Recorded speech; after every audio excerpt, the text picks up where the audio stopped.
masking cyangwa se kwiyoberanya. Ibi ngibi ni ibijyanye no guhisha ubuzima bw'amarangamutima ndetse n'imyitwarire. Bivuga uburyo umuntu ahisha cyangwa se akaburizamo amarangamutima, ibibazo cyangwa se nyine imyitwarire yihariye kugira ngo nyine adasuzugurwa cyangwa ngo ase n'udafite agaciro mu bandi. Ndabasuje kandi baha ikaze mu kiganiro cyacu Psychology for Better Life. Ni mu gace kacyo tubagezaho buri wa mbere w'icyumweru tukagaruka ku bijyanye n'iterambere rya muntu cyangwa se personal development. Uyu munsi wa none rero tugiye kurebera hamwe ibijyanye no guhisha amarangamutima cyangwa se nyine imyitwarire. Mu ndimi z'amahanga nibyo bizwi nka masking. Ngiye bakusanyije kandi ugiye kubibagezaho ndi Muhire Psychologist. Nizere ko wamaze gukora subscribe hano kuri MUHIRE PsychActor kugira ngo tujye tubana mu biganiro byose tubategurira. Nanabibutsa ko tubahuza n'inzobere mu by'ubuzima bwo mu mutwe ndetse n'imibanire. Ubaye ukeneye kuvugana n'umutherapist uratwandikira cyangwa se ukaduhamagara unyuze kuri adresse tuba twashyize muri description. Bahaye ikaze muri iki kiganiro. Masking ni igihe umuntu ahisha amarangamutima ye nyakuri cyangwa se imyitwarire kugira ngo ajyane n'abandi. Masking ishobora gutera umunaniro n'ibibazo by'ubuzima bwo mu mutwe igihe kirekire. Ni ingenzi kandi kugira aho umuntu yumva afite umutekano wo kuba we ubwe, atari ngombwa kwihisha cyangwa se kwiyoberanya. Reka turebere hamwe uburyo masking cyangwa se nyine uku kwiyoberanya bigaragara. Masking ishobora gufata uburyo butandukanye. Hari bizwi nka social masking. Ibi ngibi ni ibijyanye no kwigana imyitwarire y'abandi kugira ngo udasigara inyuma. Hari ibijyanye na behavioral masking. Ibi ngibi ni ibijyanye no guhisha imyitwarire igaragara nk'idakunzwe, nko gufata ibintu mu ntoki kenshi ndetse n'ibindi.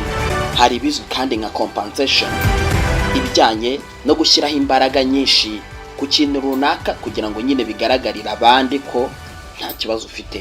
Akenshi ibi ngibi bikunze kuba ku bantu bafite ikibazo cya ADHD cyangwa se attention deficit hyperactivity disorder. Kubera icyo abantu bakora masking cyangwa se biyoberanya, impamvu nyamukuru ni ugushaka kwirinda gusuzugurwa, guhabwa akato cyangwa se guhabwa ibitekerezo bibi, guterwa isoni cyangwa se akato ku bijyanye n'ubuzima bwo mu mutwe, kwifuza gusa kumera nk'abandi cyangwa se kwemerwa mu muryango ndetse no mu nshuti, kumva ko amarangamutima cyangwa imyitwarire yawe ari amakosa bityo ugahitamo kuyihisha. Mu muco nyarwanda kenshi abantu batoya bigishwa kwiha agaciro ndetse no kutagaragaza amarangamutima cyane, bigatuma benshi bakura baramenyereye guhisha ibyabo imbere y'abandi kugira ngo batavugwaho nabi cyangwa se ngo bitwa badafite ubwitonzi. Hari ibimenyetso bitandukanye by'uko umuntu akora masking cyangwa se yiyoberanya. Kureba uko abandi bitwara mbere yo gufata umwanzuro, guhisha imyitwarire runaka ikugirira ituze ariko ugatinya ko abandi bayivuga nabi, kumva unaniwe cyane nyuma yo kuba mu bantu, bizwi nka social exhaustion, kandi ukenera cyane igihe cyo kuba wenyine kugira ngo nyine wongere wiyumve neza. Ibi byose bimeze gutya hari ingaruka bigira. Umuntu yumva ananiwe cyane mu buzima kuko ahora akina role itariye cyangwa se nyine yigaragaza uko atari. Byongera ibyago byo kugira depression, agahinda gakabije nyine, anxiety cyangwa ubwoba, ndetse no ku bantu bafite ikibazo cya autism bikaba byatuma batekereza kwiyahura. Gushyiraho masking cyangwa se kwiyoberanya igihe kirekire bishobora gutuma umuntu atabona ubufasha bukwiye kuko ibibazo bye bitagaragara neza. Mu Rwanda ibi ngibi bigaragara cyane mu bantu bafite ibibazo by'ubuzima bwo mu mutwe cyangwa ibindi bibazo bitandukanye, cyangwa abana bafite imyitwarire idasanzwe ibizwi nka neurodivergence, kuko kenshi imiryango cyangwa amashuri atabafata neza, bagahitamo rero guceceka ndetse no kwihisha akugaragaza uko bari. Ushobora kuba utangiye kwibaza ngo ibi ngibi ni gute umuntu yahangana nabyo. Ntabwo bisaba guhita wigaragaza mu buryo bwose kuko hari aho umuntu ataba yizeye umutekano, nko ku kazi, mu nshuti ndetse n'ahandi. Ariko rero ni ingenzi kumenya neza aho wumva utekanye kurusha ahandi. Mu rugo se, mu nshuti se zikugirira icyizere cyangwa se mu matsinda y'ubufasha.